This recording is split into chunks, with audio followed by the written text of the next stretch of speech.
Time. The chair now recognizes the gentleman from Iowa, Mr. King, for 5 minutes. Thank you, Mr. Chairman. I appreciate this hearing, and Governor Corzine, I appreciate your testimony as well. I listened to some of the comments here, and I didn't think I would probably say it, but I did hear from Mr. Johnson from Illinois about personal risk being part of this, and I know this has got to weigh heavily on your conscience. The might be a great loss to others and may not be significant personal loss to you, but I just ask you, do you anticipate a significant personal loss when this is all shaken out in proportion to those who are investors who entrusted you with their money? Congressman, first of all,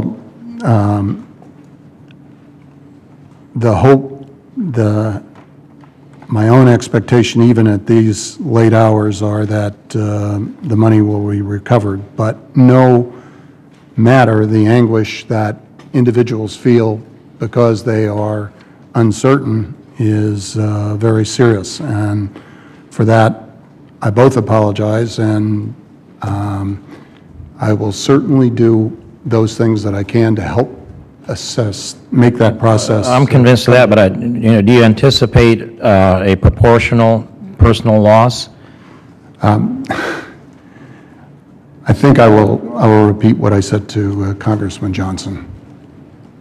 Then let me just go another way here, and looking at some of the reports, and I think the agriculture piece of this thing is banned and will continue to be thoroughly examined. So I look at the investment in the bonds of Spain, Italy, Portugal, Belgium, and Ireland, that investment that was made and that seemed to have triggered this. And as I look at that list, that's the list of the countries that we've had the greatest concern about, except Greece. Was there a rationale for not trading also in speculating in the bonds of Greece as well as the other sovereign nations that I've talked about? If one did a detailed credit analysis of the underlying sovereigns, which not only people at MF Global, but other financial analysts would have contributed.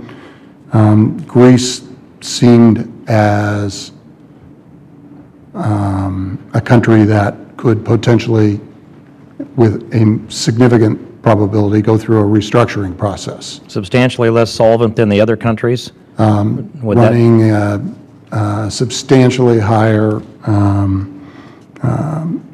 debt to GDP, much more unreliable statistics in which one could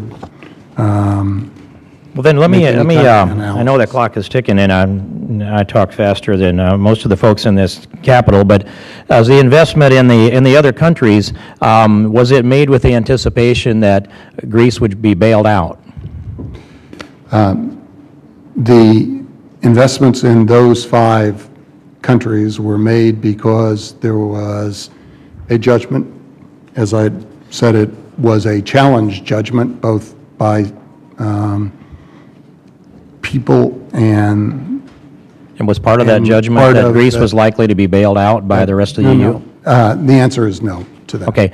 Well, then, thank you. Then I just go back to some of the other history that sticks in my mind here. The news reports about the investments on the state of New Jersey into Lehman Brothers shortly before the economic situation we all know so well in the fall of 2008. Do you have an estimate or a number on how much money was lost over that investment into Lehman Brothers shortly before the fall, if I can refer it to that?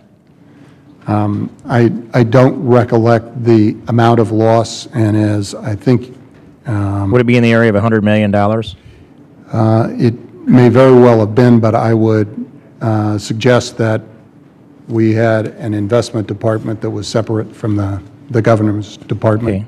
And then when Governor Christie alleged that there were hundreds of millions of dollars that were transferred in the last hours before he was sworn in as governor of New Jersey, and that you had spoken to him and promised him that he had a $500 million surplus going in, turned out to be less than that. I think he said in the news report $2.2 billion.